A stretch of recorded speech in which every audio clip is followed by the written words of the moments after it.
it in. First of all, it is beyond a pleasure and an honor to be here to celebrate the City College of New York class of 2016. You all, I mean, this has been the most fun I think I've had at a commencement ever.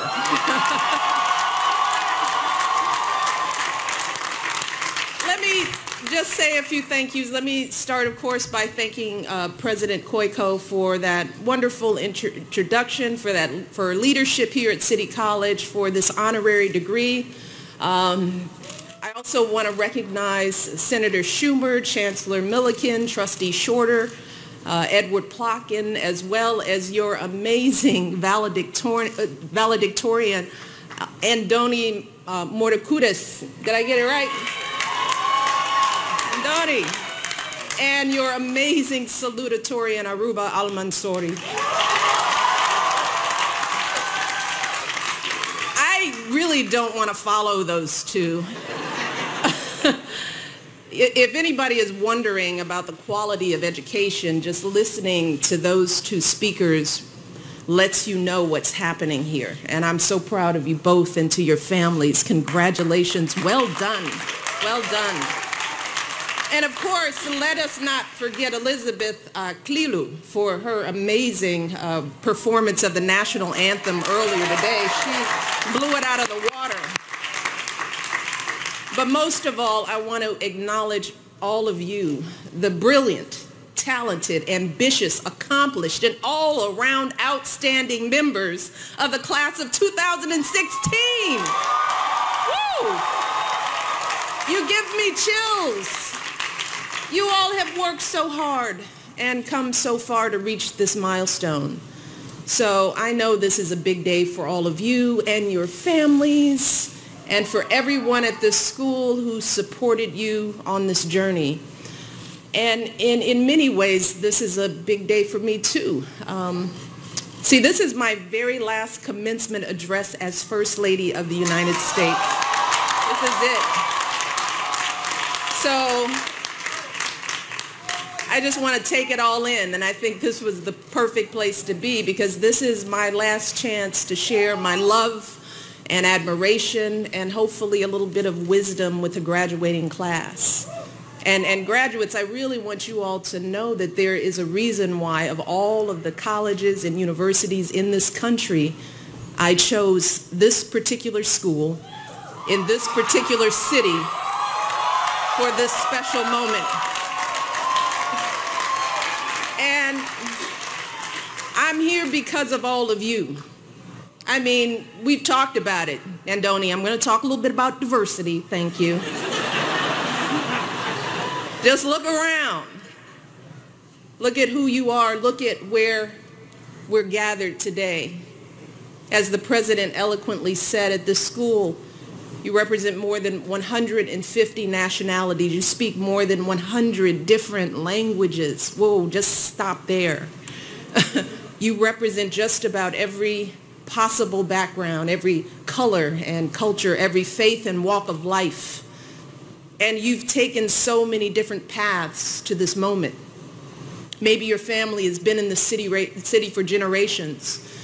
Or maybe like my family, they came to this country centuries ago in chains. Maybe they just arrived here recently, determined to give you a better life. But graduates, no matter where your journey started, you have all made it here today through the same combination of unyielding determination, sacrifice, and a whole lot of hard work. Commuting hours each day to class, some of you juggling, yes, amen, juggling multiple jobs to support your families and pay your tuition. Studying late into the night, early in the morning on subways and buses, and in those few precious minutes during breaks at work. And somehow you still found time to give back to your communities, tutoring young people, reading to kids, volunteering at hospitals. Somehow you still managed to do prestigious internships and research fellowships and join all kinds of clubs and activities. And here at this nationally ranked university with a rigorous curriculum and renowned faculty, you rose to the challenge, distinguishing yourselves in your classes, winning countless honors and awards, and getting into top graduate schools across the country. Whoa. So graduates, with your glorious diversity, with your remarkable accomplishments and your deep commitment to your communities, you all embody the very purpose of this school's founding. And more importantly, you embody the very hopes and dreams carved into the base of that iconic statue not so far from where we sit, on that island where so many of your predecessors at this school first set foot on our shores. And that is why I wanted to be here today at City College. I wanted to be here to celebrate all of you, this school, this city, because I know that there is no better way to celebrate this great country than being here with you. See, all of you know, for centuries, this city has been the gateway to America for so many striving, hope-filled immigrants, folks who left behind everything they knew to seek out this land of opportunity that they dreamed of. And so many of those folks, for them, this school was the gateway to actually realizing that opportunity in their lives, funded on the fundamental truth that talent and ambition know no distinctions of race, nationality, wealth, or fame, and dedicated to the ideals that our founding fathers put forth more than 2 centuries ago, that we are all created equal, all entitled to life, liberty, and the pursuit of happiness. City College became a haven for brilliant, motivated students of every background, a place where they didn't have to hide their last names or their accents or put on any kind of airs, because the students at this school were selected based not on pedigree, but on merit and merit alone. So really,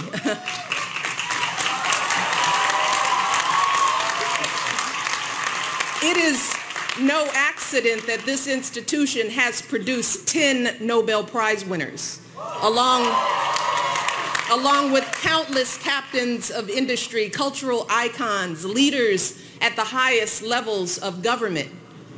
Because talent and effort, combined with our various backgrounds and life experiences, has always been the lifeblood of our singular American genius.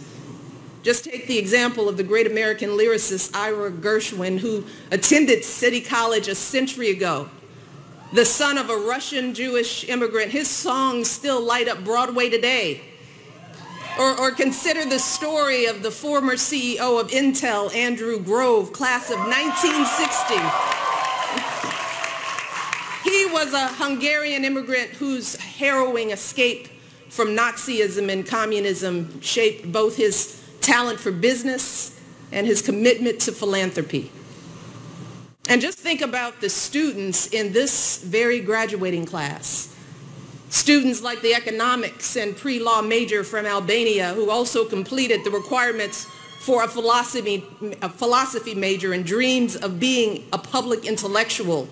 The educational theater student from right here in Harlem, who's already an award-winning playwright and recently spoke at the White House.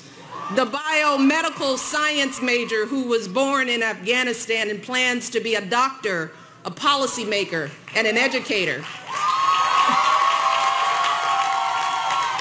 And your salutatorian, whose Yemeni roots inspired her to study Yemeni women's writing and to advocate for girls in her community, urging them to find their own voices, to tell their own stories. I could go on. These are just 4 of the nearly 4,000 unique and amazing stories in this graduating class.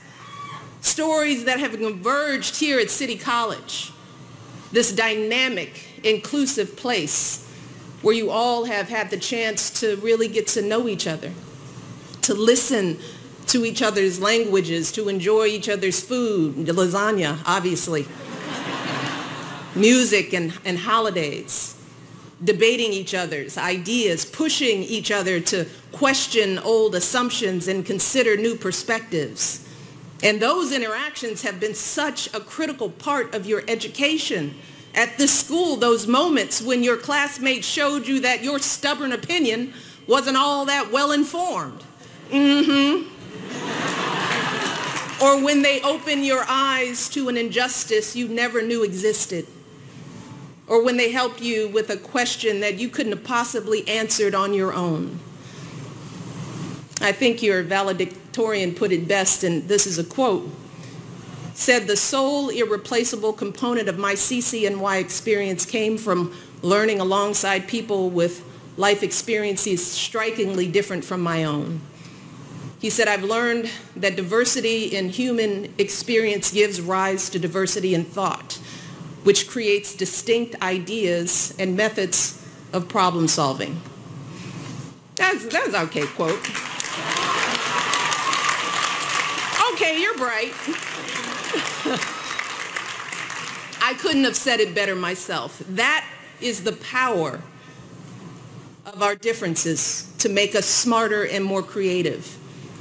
And that is how all those infusions of new cultures and ideas, generation after generation, created the matchless alchemy of our melting pot and helped us build the strongest, most vibrant, most prosperous nation on the planet. Right here. But unfortunately, graduates, despite the lessons of our history and the truth of your experience here at City Colleges, some folks out there today seem to have a very different perspective. They seem to view our diversity as a threat to be contained rather than as a resource to be tapped.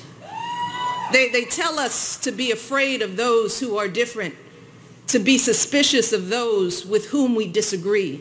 They act as if name-calling is an acceptable substitute for thoughtful debate, as if anger and intolerance should be our default state rather than the optimism and openness that have always been the engine of our progress. But graduates, I can tell you as First Lady, I have had the privilege of traveling around the world and visiting dozens of different countries, and I have seen what happens when ideas like these take hold. I have seen how leaders who rule by intimidation, leaders who demonize and dehumanize entire groups of people often do so because they have nothing else to offer. And I've seen how places that stifle the voices and dismiss the potential of their citizens are diminished, how they are less vital, less hopeful, less free. Graduates, that is not who we are. That is not what this country stands for. No, here in America, we don't let our differences tear us apart, not here, because we know that our greatness comes when we appreciate each other's strengths, when we learn from each other, when we lean on each other, because in this country, it's never been each person for themselves. No, we're all in this together. We always have been. And here in America, we don't give in to our fears. We don't build up walls to keep people out because we know that our greatness has always depended on contributions from people who were born elsewhere, but sought out this country and made it their home. From innovations like Google and eBay to inventions like the artificial heart, the telephone, even the blue jeans, to beloved patriotic songs like God Bless America, like national landmarks like the Brooklyn Bridge and yes, the White House, both of which were designed by architects who were immigrants. Finally, graduates, our greatness has never, ever come from sitting back and feeling entitled to what we have. It's never come from folks who climb the ladder of success or who happen to be born near the top and then pull the ladder up after themselves. No, Our greatness has always come from people who expect nothing and take nothing for granted. Folks who work hard for what they have, then reach back and help others after them. That is your story, graduates, and that is the story of your families.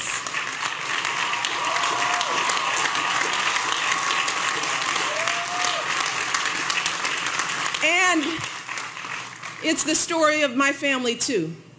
As many of you knew, I grew up in a working-class family in Chicago. And while neither of my parents went past high school, let me tell you, they saved up every penny that my dad earned at his city job because they were determined to send me to college.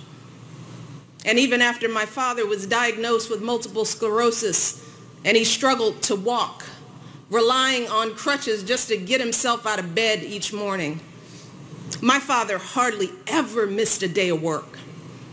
See, that blue-collar job helped to pay the small portion of my college tuition that wasn't covered by loans or grants or my work study or my summer jobs.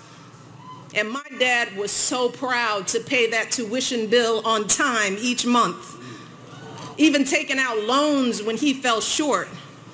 See, he never wanted me to miss a registration deadline because his check was late. That's my story. And graduates, you all have faced challenges far greater than anything I or my family have ever experienced. Challenges that most college students could never even imagine. Some of you have been homeless. Some of you have risked the rejection of your families to pursue your education. Many of you have lain awake at night wondering how on earth you were going to support your parents and your kids and still pay tuition.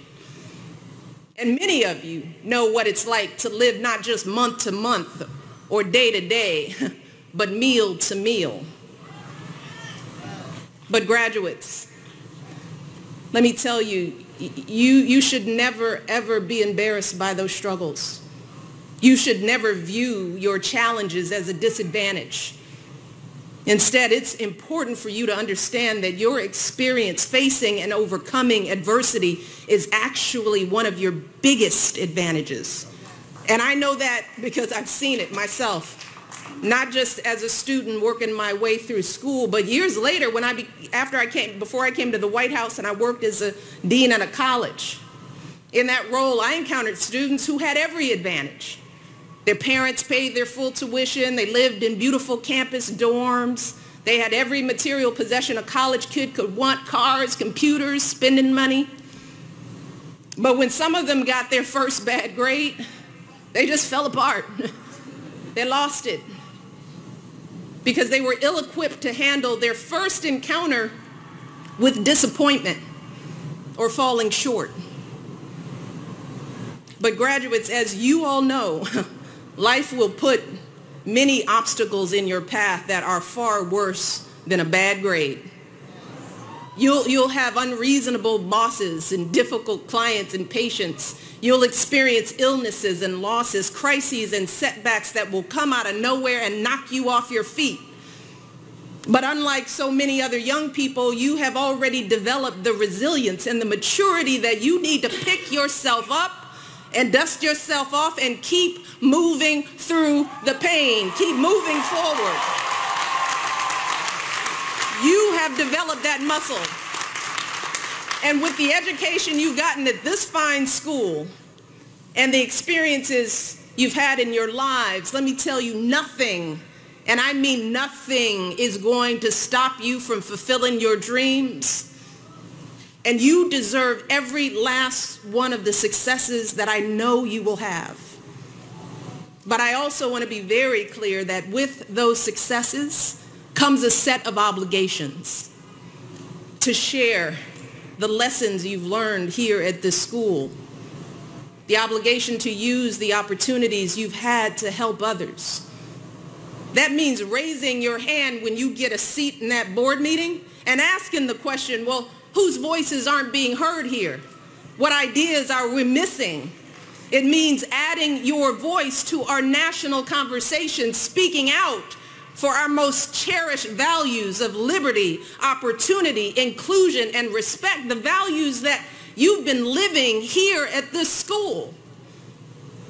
It means reaching back to help young people who've been left out and left behind, helping them prepare for college, helping them pay for college, making sure that great public universities like this one have the funding and support that they need.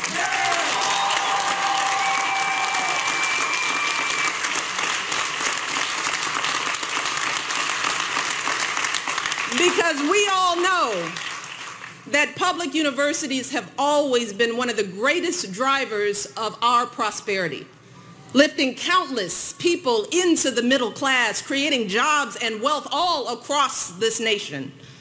Public education is our greatest pathway to opportunity in America.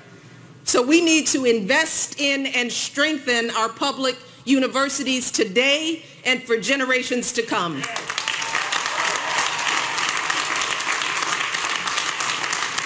That is how you will do your part to live up to the oath that you all will take here today. The oath taken by generations of graduates before you to make your city and your world greater, better, and more beautiful. More than anything else, graduates, that is the American story. It's your story and the story of those who came before you at this school. It's the story of the son of Polish immigrants named Jonas Salk, who toiled for years in a lab until he discovered a vaccine that saved countless lives. It's the story of the son of Jamaican immigrants named Colin Powell, who became a four-star general, Secretary of State, and a role model for young people across the country. And graduates, it's the story that I witness every single day when I wake up in a house that was built by slaves and I watch my daughters, two beautiful black young women, head off to school, waving goodbye to their father, the President of the United States,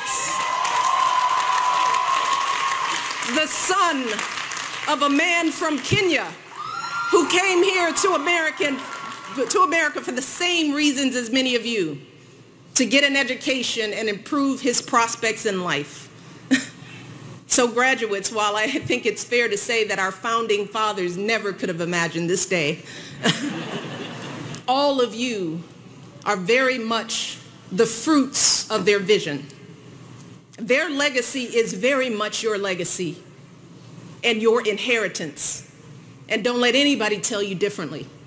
You are the living, breathing proof that the American dream endures in our time. It's you.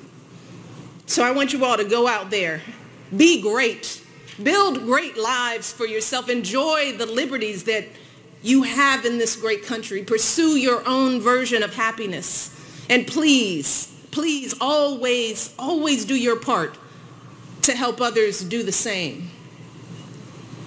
I love you all. I am so proud of you. Thank you for allowing me to share this final commencement with you. I have so much faith in who you will be. Just keep working hard and keep the faith. I can't wait to see what you all achieve in the years ahead. Thank you.